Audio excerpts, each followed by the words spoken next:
안녕하세요. 33살을 앞두고 있는 32살의 평범한 여자입니다. 현재 저는 구청에서 근무를 하고 있어요. 평생 직장이긴 하나 싫어하는 놈도 평생 같이 봐야 하는 그 직업이죠. 저 말이 거짓말 같으신가요? 거짓말이었으면 좋으련만 제 말은 100% 사실이라고 장담할 수 있습니다. 지역을 말씀드리면 제 직장 동료들이 금세 알아차릴 것 같아 지역까지는 거론하지 않았어요. 이 점 양해 부탁드립니다.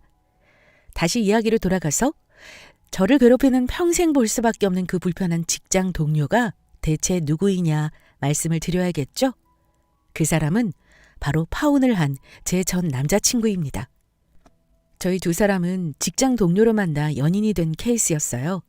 같은 기수에 들어왔고 성격이며 취향까지 무난하게 잘 맞는 터라 좋은 연인 사이가 되었죠.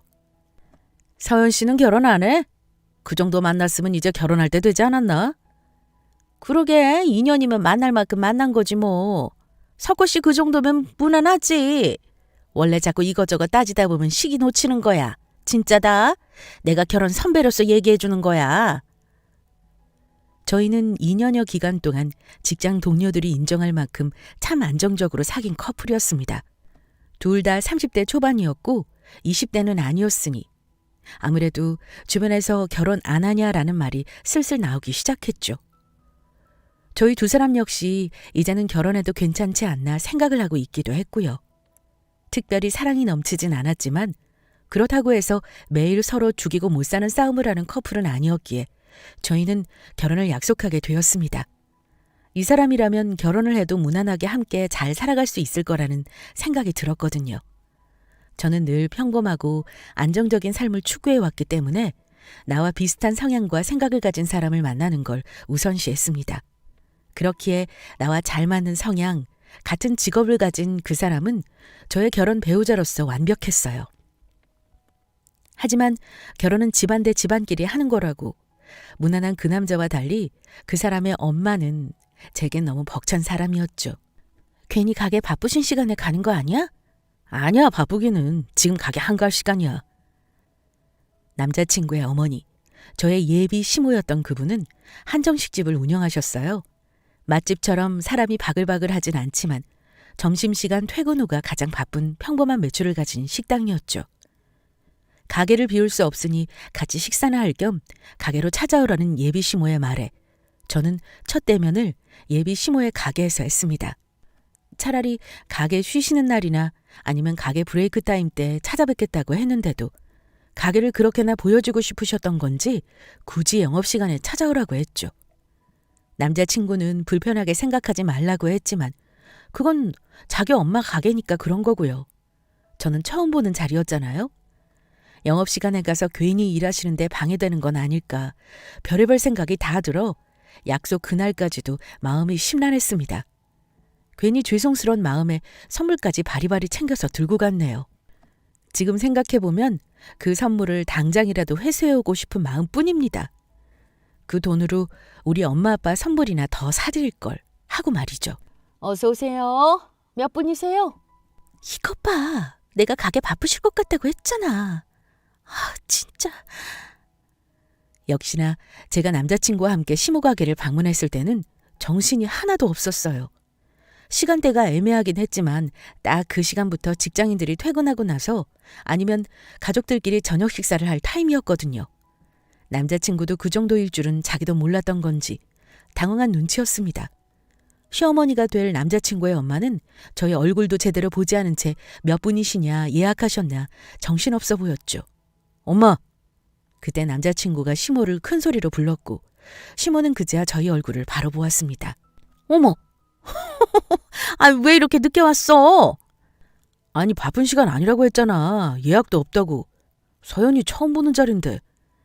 안녕하세요, 어머니. 아이고, 미안. 내가 예약 있는 걸 깜빡했지 뭐야. 아, 이거 미안해서 어떡해, 서연 씨. 미안하기는요. 지금 생각해보면 예비 시모는 다 계획하에 저희를 부른 거였을 겁니다. 일부러 말이에요. 아무리 바빠도 아무리 정신이 없다고 해도 예약이 있는지 없는지도 모를까요? 심지어 그냥 자리도 아니고 아들 자식이 결혼할 사람 데리고 와서 인사하는 자리인데 말입니다. 저희 부모님은 남자친구가 오기로 한 약속 몇 주 전부터 어디서 어떻게 식사를 할까, 무슨 이야기를 해야 하나 온 마음을 다 쏟으셨어요. 그러다 보니 예비 시모의 태도가 더욱 비교되었죠. 자, 우리 예비 며느리 엄마 좀 도와야겠다. 네? 엄마, 갑자기 그게 무슨 소리야. 내가 할게. 서연이 데려다주고 올 테니까 나랑 둘이서 해. 아유, 어차피 그 가족들 사이고 서연이도 미리 배워야지. 아니, 대체 배우긴 뭘 배우라는 건지. 지금이라면야 이건 아닌 것 같다고 예비 시모의 행동을 지적하고 그 자리를 나왔겠지만 당시에는 그런 생각을 할 겨를조차 없었어요. 재빠르게 제 손에 들려있던 선물을 내려두고 제게 앞치마를 손수 메어주는데 경황이 없었습니다. 아니, 손님이 많아서 지금은 얘기도 제대로 못하고 어차피 내일 주말이나 너희 쉬잖아. 조금만 도와줘. 그래요. 그것도 있었죠. 내가 사랑하는 사람 부모인데 솔직히 말해서 미운 털 박히기 싫었습니다.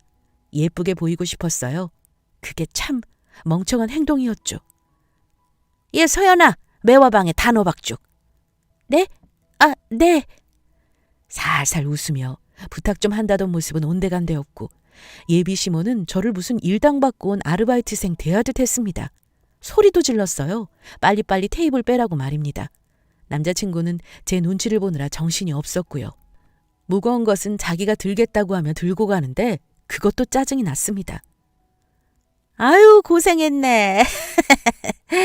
오늘 갑자기 우리 직원 하나가 아프다고 못 나오는 바람에 일이 꼬였지 뭐야. 엄마, 그러면 미리 말을 해주던가. 우리가 무슨 팽팽 놀다가 온 사람들도 아니고 서연이 오늘 엄마 본다고 일 끝내자마자 선물까지 챙겨 들고 왔어. 아, 이게 뭐야 진짜. 얘는? 야, 너 벌써부터 그렇게 하면 나중에는 아주 네 엄마 잡아먹겠다. 아니, 그게 아니라 당연히 민망하지. 아이고, 네가 여자들 관계를 잘 몰라서 그래. 정작 서연이는 가만히 있는데 왜 네가 난리야? 예, 서연아, 주방 이모들이 며느리 하나 잘 들였다고 다들 난리야. 공무원 며느리가 싹싹하고 일도 잘하니 얼마나 좋냐고. 아, 네. 참네. 분명히 칭찬이라고 하는 말인데 저는 왜 그렇게 서러웠는지 몰라요. 처지 바꿔서 당신 아들내미가 우리 친정집 가서 이렇게 일했다고 생각해봐요. 라는 말이 목구멍까지 차올랐지만 꾸역꾸역 참았습니다. 첫 만남인데 싸우고 싶지는 않았거든요. 예비 시모에게 찾아간 지 장장 4시간이 지나고 나서야 겨우겨우 첫인사를 제대로 할 수 있었습니다. 어떻게 무슨 얘기를 나누었는지 기억도 잘 나지 않을 만큼 정작 중요한 인사는 대충대충 넘어갔어요. 오늘 처음 뵙는 자리여서 내가 그냥 나온 거야. 알지? 아, 그럼 미안해. 고마워, 서연아. 저를 데려다주는 남자친구에게 쐐기를 박았어요. 처음 만나 뵙는 자리니까 그냥 넘어가는 거다. 만약 이런 일이 또 있다면 나는 네가 있든 말든 쓴소리하고 나올 거라고 말입니다. 그리고 혹시나 해서 미리 말해두는데 나는 너랑 결혼하고 나서도 어머니 식당 일 도울 생각 없어. 어머니 말씀대로 장사가 그렇게 잘 되시는 거면 사람 하나 더 구하시라고 해. 나도 너랑 똑같이 일하는 사람이야. 나도 힘들어. 오늘 이 얘기하고 다시는 안 꺼낼 건데 정확히 얘기할 건 하고 넘어가는 거야. 단단히 쐐기를 박아두었습니다. 저 당시에는 남자친구도 알겠다고 했어요. 네 마음 100번 1000번 이해한다고 말입니다. 자기였어도 기분 나빴을 거라고 말이죠. 그렇게 정신없이 양가의 인사를 하고 난 후 대망의 상견례를 앞두고 있었어요. 어디서 먹어야 하나, 음식은 어떻게 나오나, 양식이 좋을까 한식이 좋을까, 구도는 어떻게 앉아야 서로 어색함이 덜할까부터 세세하게 신경을 쓰자니 정말 끝도 없었죠. 남자친구나 저나 머리를 싸매며 식당을 찾고 있었습니다. 안 그래도 신경이 예민하던 찰나에 예비 시모가 제게 전화를 해왔어요. 점심시간을 앞두고 말입니다. 눈치를 채고 그 전화를 받지 말 것을 제가 거기까지는 생각을 못했던 거죠. 서연아, 너 조금 있으면 점심시간이지? 네, 어머니. 안 그래도 나가려고요. 어머, 그럼 잘 됐다. 너 잠깐 우리 가게 좀 들를래? 가게요? 예비 시모가 운영하는 가게가 우리 구청과 멀지 않은 거리였어요. 그것도 시내 중심가에 있어서 구청에서 걸어서 15분 정도 거리였죠. 아유, 왜 지난번에 펑크 냈다던 직원 있지. 그 사람이 또 펑크를 냈지 뭐야. 아유, 내가 얼마나 당황스러운지. 모르는 사람 쓰는 것보다야 서연이 네가 오는 게 낫잖니. 주방 이모들이랑 얼굴도 익혔고. 지금 출발하면 딱 시간 맞을 것 같은데. 정말 어이가 없어서 예비 시모 말은 한마디로 그거였어요. 직원이 없으니 네가 와서 일 좀 해라. 어차피 며느리 될 것 아니냐. 며느리가 시댁 일은 당연히 도와야지 말입니다. 제가 말씀드렸었죠. 지난번에야 처음이니 참았던 거라고 말이에요. 어머니, 저도 일하는 사람이에요. 아유, 알지. 내가 우리 며느리 그냥 일 시킨대. 와서 일하고 일당으로 너도 점심 맛있게 먹고 가면 되지. 아차차, 석화한테는 말하지 마. 아유, 그 자식 제 마누라 편을 벌써부터 들잖니. 그것 보세요. 자기 아들한테는 연락도 하지 않았던 겁니다. 막말로 저는 당시에 그 집 며느리가 된 것도 아니었고 그냥 결혼하려고 하는 예비 며느리인 거잖아요. 자기 자식은 귀하고 남의 집 자식은 상관없다는 예비 시모의 태도에 저도 화가 날 만큼 나 있는 상태였죠. 직원이 못 온다고 했으면 일당으로라도 사람을 부르셨어야죠. 점심시간이 온종일도 아니고 저도 겨우 40분 정도예요. 어머니 일 도와드리겠다고 제 일에 지장까지 주고 싶지 않아요. 어머, 얘 소연아, 너 그렇게 말하는 거 아니지? 내가 너한테 뭐 못할 소리 한 거야? 예비 시모는 말이 안 통했어요. 그냥 계속 처음부터 끝까지 자기 얘기만 했습니다. 어차피 시집 올 거, 시댁 일 도우는데 뭐 그렇게 따지고 드냐였죠. 때마침 남자친구가 제게 다가오더라고요. 점심 먹으러 가자고 말입니다. 잘 됐다 싶어 그대로 남자친구에게 전화를 넘겨버렸어요. 왜? 누구 전화인데? 너희 어머니, 너한테 말하지 말고 나한테 식당으로 와서 일하고 가라고 하시길래.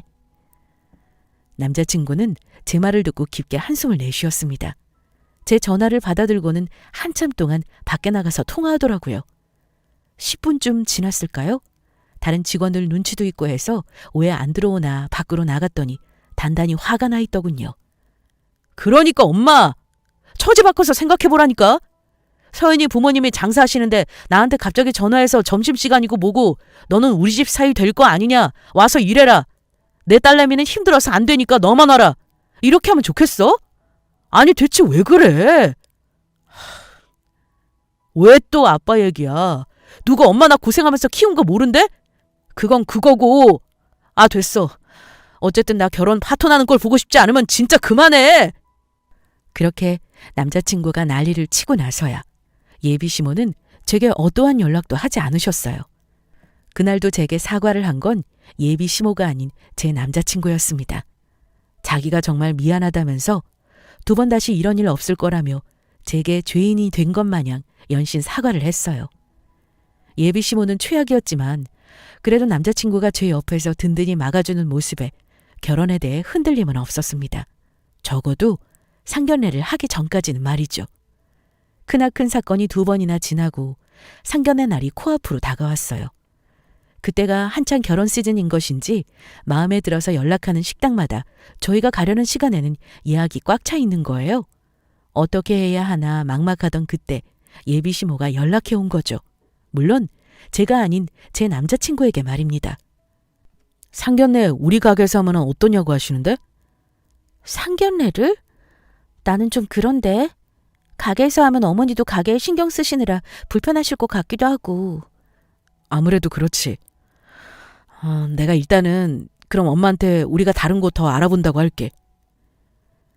예비 시모는 저희가 상견례 식당을 고르는데 고초를 겪는 걸 알아서인지 당신이 운영하는 한전식집에서 상견례를 하는 게 어떻겠냐고 남자친구에게 제안한 것이었죠. 제안은 감사하다만 솔직히 저는 좀 불편했어요. 식사 자리도 어수선할 것 같고 해서 다른 곳을 조금 더 찾아보자고 남자친구에게 제안했습니다. 그렇게 잘 거절을 한 줄 알았는데 예비 시모는 제게 연락을 해왔어요. 장문의 메시지로 말입니다.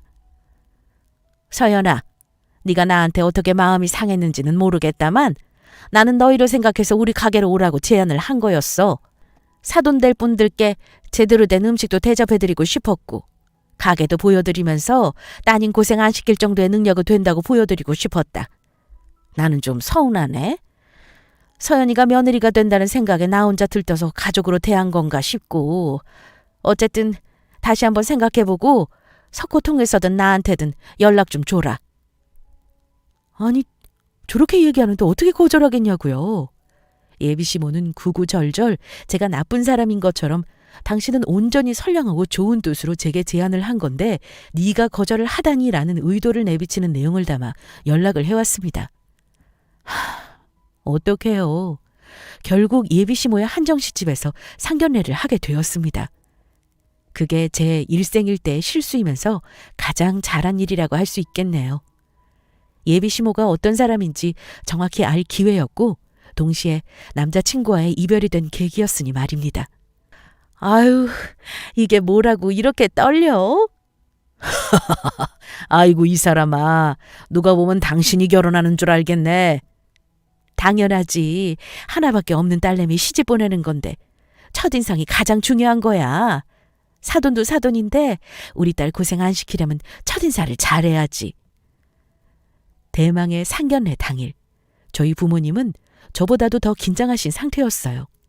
외동딸인 저는 부모님에게 있어 가장 큰 보물이고 부서질까 깨질까 애지중지 키운 보석이었죠. 그런 딸이 결혼한다며 상견례를 잡았는데 얼마나 떨리셨겠어요? 교직에 몸담고 계셨던 저희 어머니 아버지는 상견례 전날 밤에 무슨 이야기를 해야 하나 대본 같은 걸 만드시기까지 했습니다. 그렇게 저희 부모님과 저는 긴장 반 설렘 반으로 예비시모의 한정식 집으로 향했어요. 어머나! 처음 뵙겠습니다. 석호 어미입니다. 우리 서연이가 누구를 닮아서 이렇게 예쁘나 했더니 사돈 어른들을 뵈니 딱 알겠네요.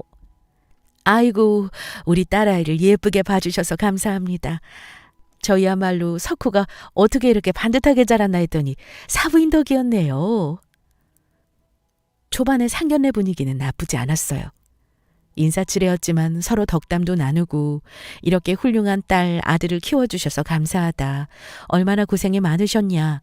서로 감사 인사까지 주고받았습니다. 저나 남자친구 역시 한시름 긴장을 놓았죠. 그런데 한두 잔 주고받던 술이 문제의 시작이었습니다.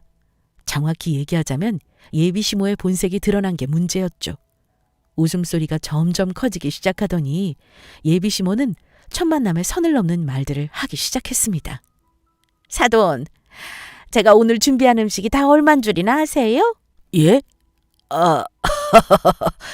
글쎄요, 뭐 당연히 좋은 것들로 해주시지 않았을지. 그러게요, 사돈. 음식이 정말 맛있네요. 예비시모의 갑작스런 질문에 저희 부모님은 당황하신 듯 했어요. 음식 맛이 좋다, 식당 분위기도 참 좋은 것 같다며 저희 부모님은 칭찬을 아끼지 않으셨습니다. 그렇죠. 이게 인당 30만 원짜리 코스예요. 아유, 제가 우리 아들내미 장가 보내겠다고 뭐 아끼지 않고 준비하기는 했다만 솔직히 뭐 요즘 다들 딸이 재산이다라고 하는데 글쎄요, 저는 그래도 아들이 낫지 않나 싶네요. 엄마, 술 너무 많이 드신 것 같은데? 아니야. 기분 좋은 날인데 드실 수 있지. 딸, 아들 다 보물이죠. 저도 딸 하나 있던 저희 집에 이렇게 아들 생겨서 참 좋습니다. 무례한 예비시모의 발언에도 저희 아버지는 웃어 넘기셨어요. 당황해하는 남자친구를 진정시키시면서 말입니다. 솔직히 기분 나쁘죠. 저는 당황스럽기도 했지만 기분이 나빴습니다. 예비시모는 상견례에 내놓은 음식이 인당 30만 원짜리 날을 시작으로 계속 거드름을 피우기 시작했거든요. 거들먹거린다는 표현이 딱 맞겠네요. 내가 혼자 아들아이를 키우면서 참 악착같이 일했다. 그 결과가 얼마나 좋아요. 저요. 저 혼자 우리 석구 키우면서 얼마나 고생을 했는지 모릅니다. 참, 애 딸린 과부라고 무시하고. 그런데 이거 보세요. 우리 아들 공무원에. 저요? 월세 100짜리 한정식집 떡하니 운영하고 있어요. 월 100? 이거 별거 아니에요. 월세 내고 우리 직원들 월급 주고도 저 웬만한 직장인보다 잘 먹고 잘 삽니다. 예. 아이고, 우리 석호 어머니한테 잘해야겠네. 예, 네. 엄마, 내가 잘할게요. 이제 그만해. 같은 말을 몇 번째 하는 거야. 왜? 사돈? 불편하세요? 아니요, 그럴 리가요. 괜찮습니다. 지금도 저 당시를 떠올리면 정말이지 스트레스 지수가 치솟는 게 느껴질 정도입니다. 남자친구는 자기 엄마를 자제시키느라 진땀을 뻘뻘 흘리고 저는 저희 엄마 아빠가 불편해하시는 게 느껴져 덩달아 진땀을 뻘뻘 흘려댔죠. 그 자리에서 자유롭고 편한 건 예비 시모뿐이었습니다. 제가 남자친구한테도 그러고 예비 시모한테도 그렇고 우리 집의 경제적 상황에 대한 얘기는 많이 안 했었거든요. 저희 부모님이 교직에 계시다 퇴임하셨다는 것, 그리고 제가 그냥 공무원이고 안정적인 직장이 있다는 것만, 그리고 우리 집은 그냥저냥 평범하게 사는 거로만 얘기를 한 상태였어요. 그런데 그게 그렇게나 예비 시모한테는 걱정거리였나 봅니다. 계속해서 저희 부모님 걱정을 하기 시작했죠. 아니, 그나저나 사돈은 이런 가게도 없으시고 노후 준비는 하셨어요? 요즘 애들 자기들 살기 바쁘다고 부모는 나몰라라 한다잖아요. 그러면서 집은 자기 쪽에서 전세로 하겠다고 했습니다. 물론 감사하죠. 전세든 매매든 선뜻 집을 해주시겠다는데 얼마나 감사해요. 그런데 사람이 좀 겸손할 줄 알아야 하는데 예비 시모였던 그분은 겸손이라고는 모르는 사람이었습니다. 내가 쓴 만큼 당신들은 고개를 조아리거나 그에 응당한 보답을 해야 한다며 이야기를 끊임없이 이어나갔어요. 집은 저희 쪽에서 전세로 할 거고요. 아유, 제가 사돈댁 형편을 모르는 것도 아니고. 그리고 서연이 생각하셔서 혼수는 좀 빵빵하게 갖춰서 하셔야 하지 않나 싶네요. 자식 가지고 장사하는 건 아니지만 제가 우리 석호 키우면서 참 애를 많이 썼잖아요. 전세여도 집도 저희가 하는 거고. 그러면서 예비 시모가 저희 부모님께 뭐라고 한 줄 아세요? 평생 교직에만 계셔서 고상하게 지내신 것 같은데 자기가 한 수 알려드리겠다고 했습니다. 사람 상대하는 일을 잘 안 해보셔서 모르시나 본데 사람이 귀티나게 입고 다녀야 돈이 꼬이는 거라고 말이죠. 에이, 모르겠다. 제가 나이도 저랑 같은 연배들이시고 하니 친구로서 딱 한마디만 더 할게요. 옷을 좀 잘 입고 다녀야지. 우리 나이 때 명품 하나 안 걸치고 다니면 사람들이 무시한다니까. 저기서는 저도 헛웃음이 나왔네요. 예비시모 기준에서는 명품이 옷 밖으로 브랜드가 덕지덕지 붙어 있어야 명품이라고 생각했나 봅니다. 저희 부모님 옷 전부가 고가의 브랜드란 명품은 아니어도 어느 정도 가격대가 있는 옷을 입고 나가셨어요. 평소에는 두 분 다 워낙 검소하신 편이라 옷에는 고가의 돈을 안 쓰셨죠. 그런 시모의 말에 아빠도 어이가 없으셨나 봐요. 부처님 불상에 있는 미소처럼 계속해서 은은하게 미소를 지으셨습니다. 저 사돈, 아니 석호 어머니, 저희 걱정은 안 해주셔도 됩니다. 그런데 아버지도 듣다 화가 나셨나 봐요. 꾹 다물고 있던 입을 드디어 여셨죠. 저희 엄마 역시 연신물만 들이켜셨고요. 아이고, 어떻게 그래요. 우리 사돈 될 분들인데, 그리고 사돈 어른들이 잘 사셔야 우리 석호가 부담이 적죠. 그럼 그렇지. 저희 부모님 걱정이라고 한 것도 다 자기 아들 고생할까 봐 한 아들 걱정이었어요.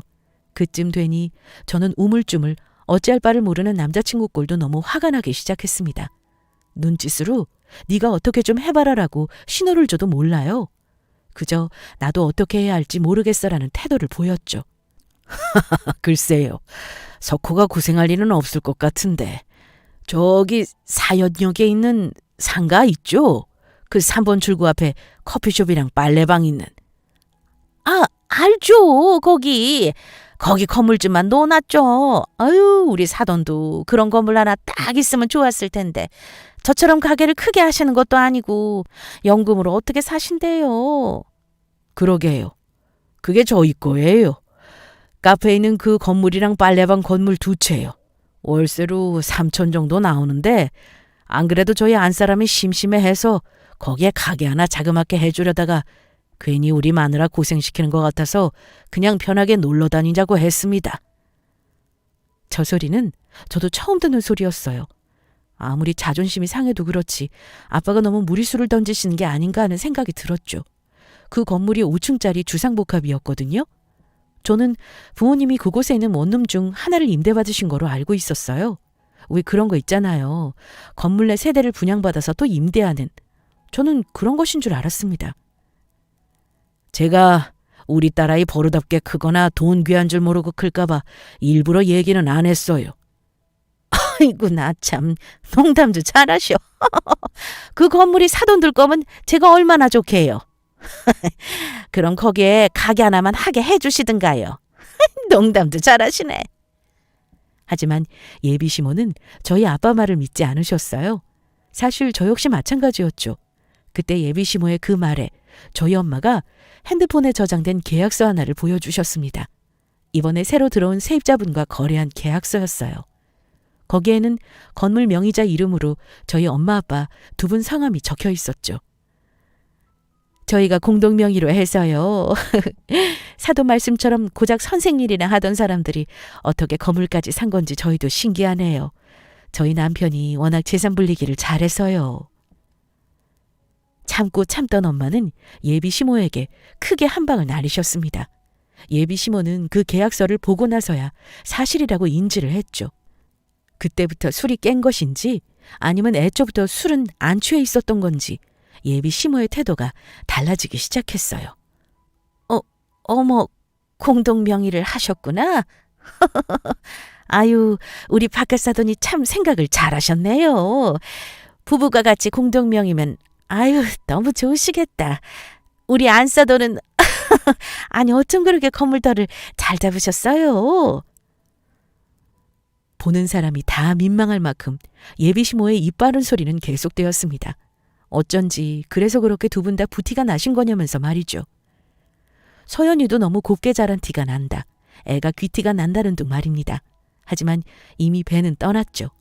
예비 시모의 무례한 발언과 태도, 생각, 그리고 제 남자친구인 그 사람의 방관하는 태도에 저는 부모님과 마음이 떠난 뒤였습니다. 그러게나 말입니다. 저희가 운이 좋았죠. 그나저나 석호 어머니, 이게 인당 30만 원 코스라고 하셨었나요?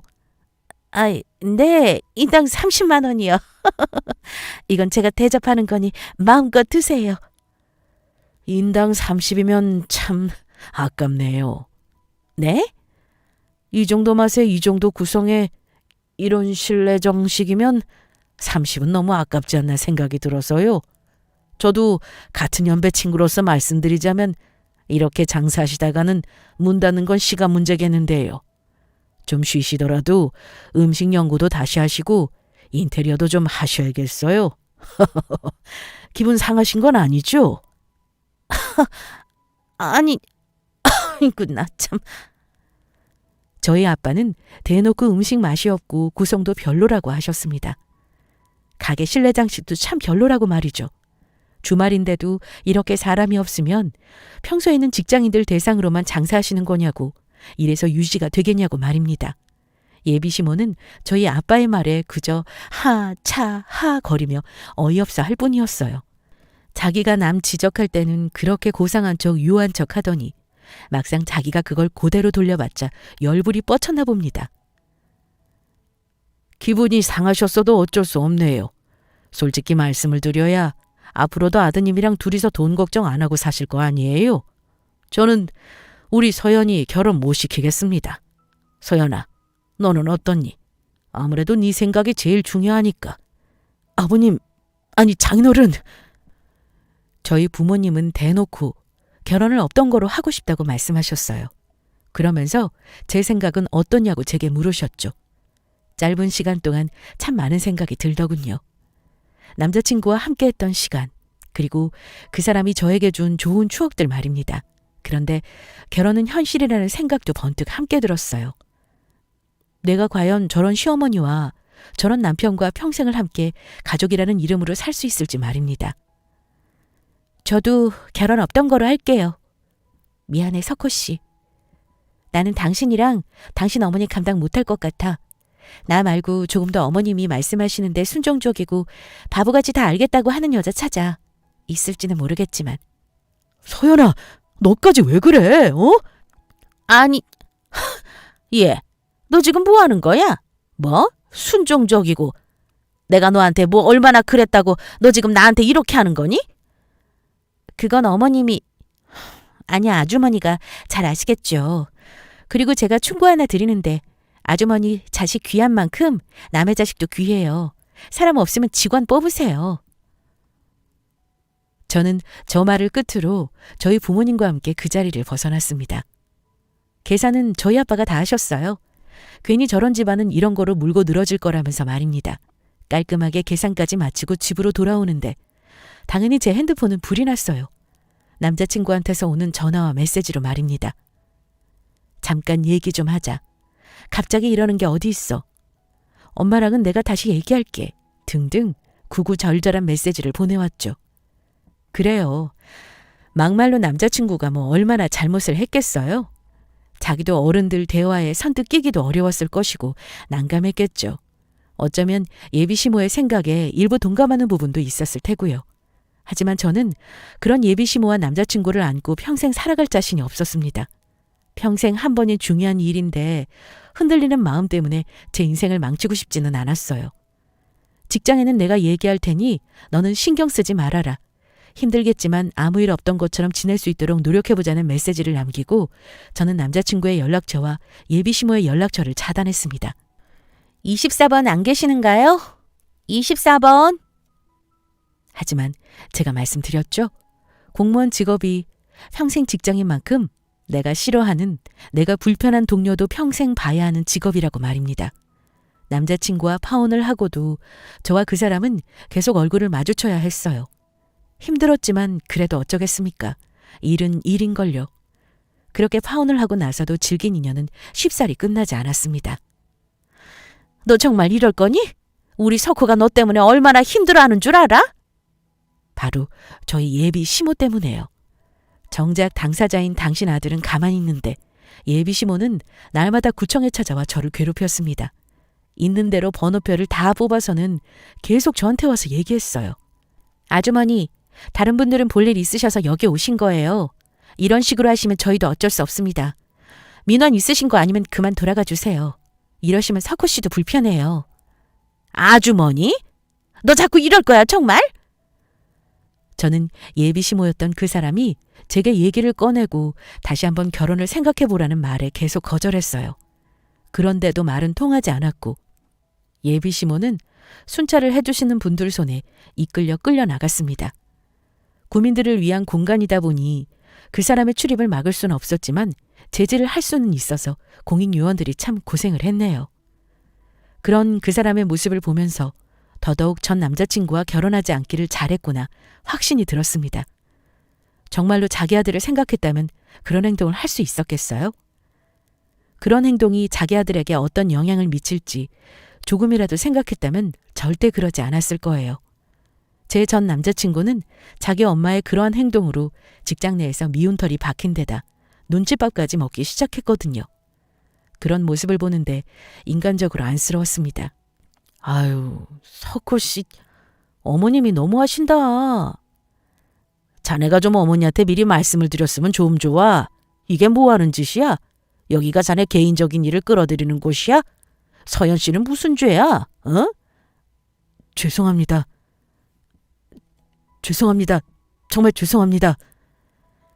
남자친구는 상사에게, 동료에게, 선배에게 연신 죄송하다, 미안하다, 사과를 하고 다니고 있습니다. 마주치는 사람마다 한 소리씩 한다거나 눈총을 주니 말이에요. 그 사람이 안쓰럽기는 하다만 어떠한 말도 하지 않았어요.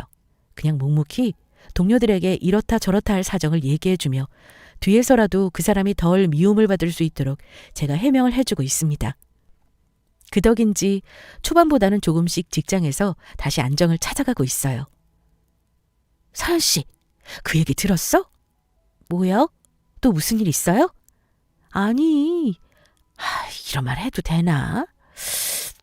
그게 석호 씨 이번에 선본다더라. 석호 씨 어머니가 이 악물고 다른 여자 찾는 모양인가 봐. 그냥 미리 말해주는 게 나을 것 같아서. 잘 됐죠. 뭐 감사해요. 얘기해 주셔서. 지난주에 직장 동료가 제게 조심스레 이야기를 전해주었어요. 전 남자친구가 선을 보기로 했다고 말입니다. 이런 말 해도 될지 모르겠다고 말하면서도 입이 근질근질해 보이던 그 동료의 모습이 웃기긴 했습니다. 저는 그 동료가 말해주기 전에 알고 있었어요. 전 남자친구가 제게 얘기를 해줬죠. 아무리 헤어진 사이라고 해도 같은 직장에서 계속 얼굴 마주칠 텐데 자기 입으로 너한테 얘기하고 싶었다고 말입니다. 저는 정말 축하한다고 했어요. 진심으로요. 그 사람이 좀 좋은 사람 만나서 잘 살았으면 좋겠습니다. 물론 그 사람이 잘 살기 위해서는 그 사람 어머니의 변화가 필요할 것 같지만 말이에요. 서연 씨, 오늘도 운동 가는 거야? 네, 운동하러 가야죠. 아유, 우리랑은 언제 노냐? 다음 주에요. 다음 주에는 맥주 한잔 해요. 저는 현재 출근, 퇴근, 그리고 취미로 암벽 등반을 하며 새롭게 시작하고 있습니다. 다시 돌아온 제 솔로의 삶을 즐기면서 말이에요. 직장 동료들은 제가 걱정이 되나 봐요. 그럴만도 하죠. 헤어진 전 연인은 아무렇지 않게 성까지 보는데 저는 갑자기 운동한다고 퇴근하면 불이 나게 암벽 등반을 하러 달려가니 말입니다. 그런데 저는 정말 운동이 즐거워서 가는 거거든요. 사람들이 보기엔 아닌가 봐요. 그냥 제가 걱정이 되나 봅니다.